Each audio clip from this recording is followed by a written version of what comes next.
ৰাইজৰ প্ৰতিবাদ আৰু দল সংগঠনৰ দাবীৰ পৰা কেনেকৈ বাছি থাকি কাম কৰিব লাগে এই সকলোবোৰৰ বুদ্ধি জানে গৌতম কনষ্ট্ৰাকশ্যনে আৰু সেইবাবেই 2021ৰ শেষৰ ফালে আৰম্ভ কৰা গোলাঘাটৰ ধুদৰালিৰ নিৰ্মাণ কাৰ্য আজিলৈকে 20% তেওঁলোকে অগ্ৰগতি লাভ কৰা নাই আৰু তাৰ পিছতো যি সংশ্লিষ্ট বিভাগ লোক নিৰ্মাণ বিভাগৰ মন্ত্ৰীৰ পৰা আৰম্ভ কৰি কাৰ্যবাহী অভিযন্তা মুখ্য অভিযন্তা এই সকলোবোৰ নিমাত কাৰণ গৌতম কনষ্ট্ৰাকশ্যনৰ বিৰুদ্ধে শাস্তিমূলক ব্যৱস্থাটো বাদেই দিয়ক গৌতম কনষ্ট্ৰাকশ্যনে ভুলৰ উপৰি ভুল কৰিলেও মাত মতাৰ তেওঁলোকৰ সৎ সাহসেই নাই আৰু সেইবাবে দল সংগঠনে যেতিয়াই প্ৰতিবাদ কৰে যেতিয়াই ৰাইজে প্ৰতিবাদ কৰে সেই স্থানসমূহত তেওঁলোকে গৌতম কনষ্ট্ৰাকশ্যনে তাৎক্ষণিকভাৱে মেৰামতি কৰে এয়া হৈছে তেওঁলোকৰ বুদ্ধিত এয়া হৈছে তেওঁলোকৰ এটা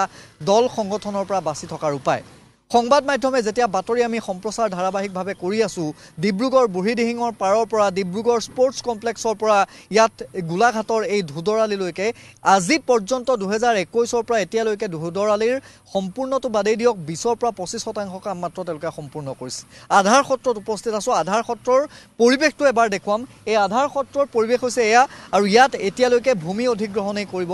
পৰা তেওঁলোকে পৰ্যায় পোৱাহিয়ে নাই গতিকে কেতিয়া কাম সম্পূৰ্ণ হ'ব আৰু অতি কমেও 3টা বছৰ এই পথটো সম্পূৰ্ণ কৰাত লাগিব কিন্তু কোনো ধৰণৰ শাস্তিমূলক ব্যৱস্থা এই গৌতম কনষ্ট্ৰাকশ্যন নামৰ অনা অসমীয়া ঠিকাদাৰী প্ৰতিষ্ঠানটোৰ বিৰুদ্ধে সংশ্লিষ্ট বিভাগে নলয়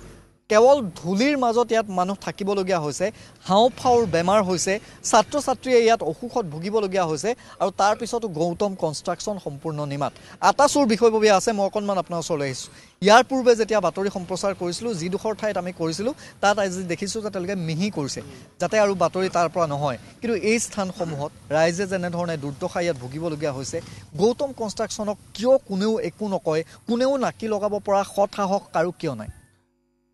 আপুনি যিটো কথা ক'লে যে মিহি কৰিবলৈ যাওঁতে কি হৈছে আমি আচলতে বিষয়ে জানিব লাগিব এতিয়া যে গৌতম কনষ্ট্ৰাকশ্যনে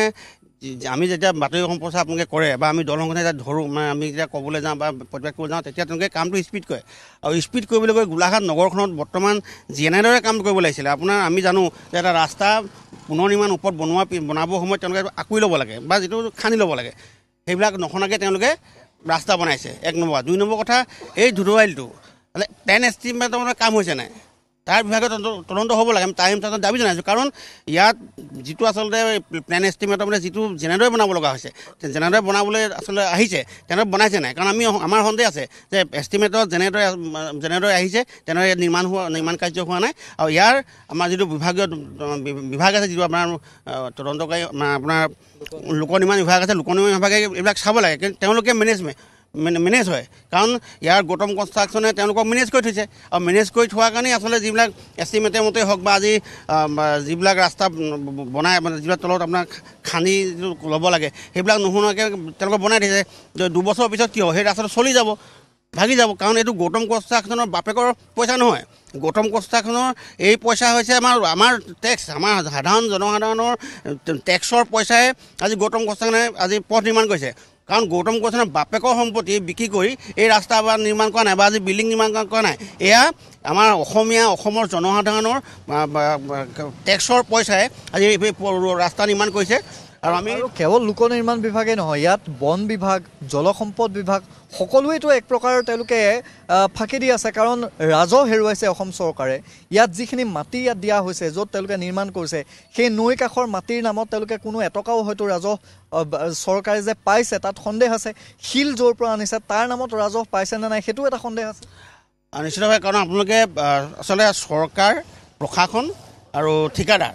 3টা যেতিয়া বস্তু মিলি থাকিব তেতিয়া আমাৰ সাধাৰণ সংগঠনে হওক বা ৰাইজে হওক যিমান চিঞৰিলে আচলতে এই আমি প্ৰকৃত উত্তৰটো নাপাম কাৰণ ইয়াত চৰকাৰখনে কিবা যদি নিৰ্দেশ দিছে প্ৰশাসনো মিলি আছে তাত আৰু প্ৰশাসনে যদি কৈছে তাত কনষ্ট্ৰাকশ্যন কোম্পানী সেইবিলাকো মিলি আছে আৰু মিলি থকাৰ কাৰণে আজি ৰাজহ যিটো আমাৰ ধনশী নদী খান্দি আজি গোটেই খনন কাৰ্য চলাই আছে যাৰ ফলত ভৱিষ্যতৰ দিনত গৰাখহনীয়া হ'ব কাৰণ আপোনালোকে জানে আটাইতকৈ ধনশী নদীখনৰ গৰাখহনীয়াটো বেছি এই ধনশী নদীখনে আজি কিমান মাটি যা যায় খুমটাই অঞ্চলৰ মাটি আজি যা গৈছে বহুত মানুহৰ মাটি বাৰী ঘৰ এদায় হৈ গৈছে কিন্তু সেইবিলাক কাহিনী আনি দি সেই ধনশী যিটো বালি খনন কৰি ভৱিষ্যতৰ দিনত এই আকৌ গৰাখহনীয়া এটা হ'ব তাৰ কাৰণে আকৌ গৌতম কনষ্ট্ৰাকশ্যনে কাম কৰিব চৰকাৰৰ পৰা আজি গৰাখহনীয়া ৰোধ কৰিবৰ কাৰণে জিঅ' বেগ দিবৰ কাৰণে আজি যিবিলাক গাঁত তাৰ গাঁত প্ৰকাণ্ড মানে গাঁত খান্দিছে সেই গাঁতবিলাক কাইলৈ পুৰাবৰ কাৰণে বা সেই আপোনাৰ যিটো আপোনাৰ স্খলনটো নাইকিয়া কৰিবৰ কাৰণে গৌতম কনষ্ট্ৰাকশ্যনে চৰকাৰে কাম দিব জিঅ' বেগ ভৰাবৰ কাৰণে এইখনে আচলতে চৰকাৰ। এতিয়া প্ৰথম কথাটো হৈছে মূল কথাটো হৈছে যে অসমত এতিয়া বিল্ডিং এটা বনাবৰ বাবেও গৌতম কনষ্ট্ৰাকশ্যন আৰু জলসম্পদ বিভাগৰ কাম কৰিবলৈ গৌতম কনষ্ট্ৰাকশ্যন লোক নিৰ্মাণ বিভাগৰ কাম কৰিবলৈও গৌতম কনষ্ট্ৰাকশ্যন। কোনো অসমীয়া ঠিকাদাৰ কোনো থলুৱা মানুহ জলসম্পদত কাম কৰিবলৈ লোক নিৰ্মাণ বিভাগত কাম কৰিবলৈ অভাৱ নেকি? অসমত অসমীয়া ঠিকাদাৰ নাই নেকি? দাদা প্ৰথম কথা যে অসমত অসমীয়া ঠিকাদাৰ নাই বা অন্য ঠিকাদাৰ প্ৰতিষ্ঠান নাই তেনেকুৱা কোনো কথাই হ'ব নোৱাৰে। সমগ্ৰ অসমত আপুনি ৰাজপথৰ পৰা আপোনাৰ মাথাউৰিলৈকে মানে আপোনাৰ সৰু বিল্ডিঙৰ পৰা আপোনাৰ ইউনিভাৰ্চিটি কলেজৰ বিল্ডিঙলৈকে গৌতম কনষ্ট্ৰাকশ্যনৰ অবাধ দখল। বাৰু ঠিক আছে তেওঁলোকে কাম কৰিছে মানি ল'লোঁ, কাৰোবাক কিবা মানে সুদৃষ্টি পৰিছে, কাৰোবাৰ আশীৰ্বাদ আছে মোৰ, এটা এটা বেলেগ বিষয়। কিন্তু তেওঁলোকৰ যিটো কামৰ মানদণ্ড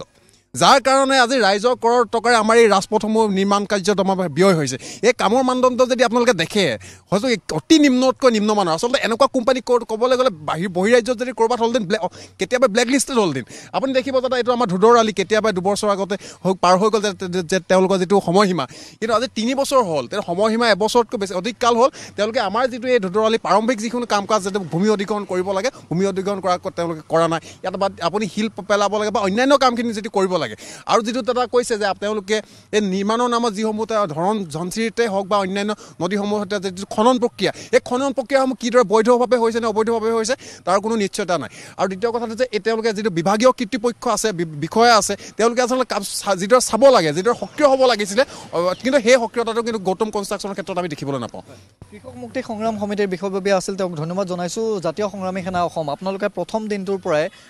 গৌতম কনষ্ট্ৰাকশ্যনৰ যিসমূহ বাতৰি আমি সম্প্ৰচাৰ কৰিছোঁ আপোনালোকে লগত আছে বা সকলো বিষয়ে আপোনালোকৰ RTIৰ ভিত্তিতে আমি প্ৰথমতে বাতৰি কৰিছিলোঁ। এতিয়া প্ৰসংগটো হৈছে যে কিয় কোনেও গৌতম কনষ্ট্ৰাকশ্যনক একো ক'ব নোৱাৰে? প্ৰথম কথা, গৌতম কনষ্ট্ৰাকশ্যনৰ লগত সকলো মিলি আছে। চৰকাৰখন তেখেতসকলৰ গৌতম কনষ্ট্ৰাকশ্যনৰ জেপত আছে। আজি সেইকাৰণে আজি ডিব্ৰুগড়ৰ পৰা আদি কৰে, আজি আপুনি গোলাঘাটলৈকে যেতিয়া আপুনি নিউজ ইয়াত পৰিদৰ্শন কৰিবলৈ আহিছে আপুনি নিজে দেখা পাইছে ইয়াত কিমান অৰাজকতা কৰি পিনি তেখেতসকলে কাম চলাই আছে। আজি ধনশী আপুনি যিটো চইলৰ কথা কৈছে, তেখেতসকলে গোলাঘাট আয়ুক্তৰ পৰা এখন উৱগতা আনি তেখেতসকলে বজাৰৰ মাজত কিন্তু বিকিবলৈ তেখেতসকলে লৈ যায়। আজি ৰাস্তাত আপোনালোকে তেখেতসকলে আমি জনসাধাৰণে ভাবোঁ যে তেখেতসকলে ৰাস্তা দিব আনিছে, কিন্তু সেয়া নহয়। 2জনমান স্থানীয় যুৱকক লগত লৈ তেখেতসকলে ডাম্পাৰৰ পৰা পইচা লয় বা বালিৰ পৰা পইচা লৈ পিনি তেখেতসকলে বজাৰত বিকিবলৈ গুচি যায়। তৎসত্ত্বেও কিন্তু চইল বিভাগৰ যিসকল বিষয়ববী আছে তেখেতসকলে চকুমুদি থাকে। আজি এই ধুদৰ আইলটো আপুনি দেখিছে, ধুদৰ আইলটোৰ ক্ষেত্ৰত আজি ইয়াত মাটি এচপাব পৰা নাই, শিলটো বাদেই দিয়ক। কাইলৈ পৰহিলে বাৰিষা ছিজন আহি আছে, বাৰিষা কাল আহি আছে। বাৰিষাত ইয়াত ল'ৰা ছোৱালী অহা যোৱা কৰিবলৈ দিগদাৰ হয়। আজি আপুনি ইয়াত নিউজ পৰিৱেশন কৰি থাকোঁতে আজি আপুনি ধূলিত থাকিব পৰা নাই, আজি আমি থাকিব পৰা নাই। যিহেতু ধূলিৰ পৰা এটা মাৰাত্মক বেমাৰ হয়, আপোনালোকে গম পায়, হাওঁফাওঁলৈকে আজি চৰ্দি বা মাথা বিষৰ পৰা আদিলৈ গোটেইখিনি বেমাৰ ধূলিৰ পৰা হয়। কিন্তু আজি তেখেতসকলে ইয়াত পানী এটোপা কিন্তু মৰা নাই। যিহেতু আমি ইয়াত স্থানীয় যিসকল লোক আছিলে তেখেতসকলক আমি সুধিছিলোঁ যে যাৰ দোকান আছে দোকানৰ মুখৰ আগত তেখেতসকলে নিজে পানী দিয়ে। একেবাৰে বেয়া। দাবী কি থাকিব খুব চমুকৈ? আমাৰ এটাই দাবী যে তেখেতসকলে অতি শীঘ্ৰে এই ৰাস্তাটো নিৰ্মাণ কৰিব লাগে। আৰু তেখেতসকলে আমি এতিয়া গম পাইছোঁ যে এখন আমাৰ সাধনী বিশ্ববিদ্যালয়ো তেখেতসকলে বনাই আছে মইনাপাৰত। আজি গৌতম কনষ্ট্ৰাকশ্যনক কেৱল গৌতম কনষ্ট্ৰাকশ্যনক যে তেখেতসকলে যে কাম যে দিয়ে চৰকাৰে, কিন্তু আমাৰ অসমীয়া ঠিকাদাৰ নাই নেকি? যে গৌতম কনষ্ট্ৰাকশ্যনৰ পকেটত এই চৰকাৰখন আছে নেকি? আৰু গৌতম কনষ্ট্ৰাকশ্যনে তেখেতসকলে যিটো ঠিকা লয়, ঠিকাদাৰ লৈ পিনি তেখেতসকলে যিসকল বিষয়া আছে অফিচৰ PW অফিচ হওক, লোক নিৰ্মাণ বিভাগৰ হওক, চইল ডিপাৰ্টমেণ্ট হওক, তেখেতসকলে জেপৰ মুঠিত ৰাখি পিনি তেখেতসকলে কাম কৰি আছে।